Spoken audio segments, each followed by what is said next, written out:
Lucas Bishop, aka Bishop, first appeared in Uncanny X-Men number 282 in September 1991.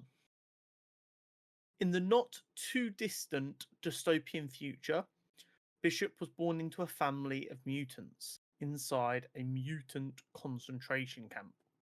After the Sentinels had killed the X-Men and imparted martial dictatorial law onto the world, branded with an M tattoo over his right eye so that he was always easily identifiable as a mutant, he was raised alongside his sister to be angry at the world.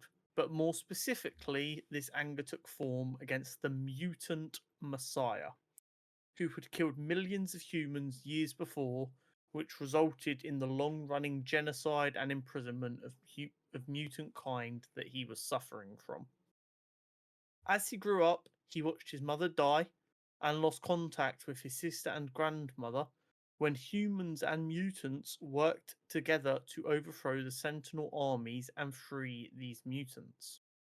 However, there were still many humans afraid of mutants, and this, alongside with the years of abuse, would create the Exhumes, a group of mutant extremists who wanted revenge against humanity.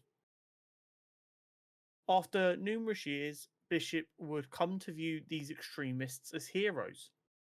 For a long time, he searched for his sister and grandmother.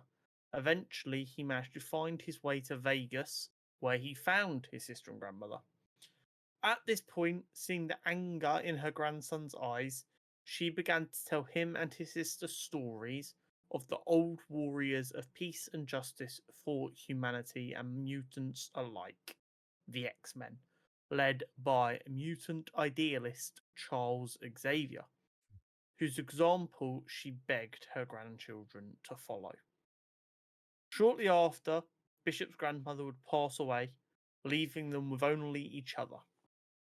Not long after this, Bishop and his sister would be attacked by Exhumes, only to be saved by the XSE, or Xavier Security Enforcers.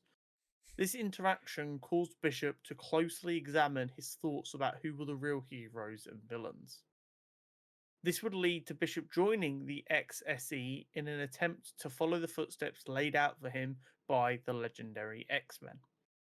Unbeknownst to him, he would end up chasing a criminal through a time portal, which would leave him stranded back in history around the same time as the X-Men. And he began to try and work out how he could affect time to stop his future from playing out the way it does, and instead tried to make future brighter for all.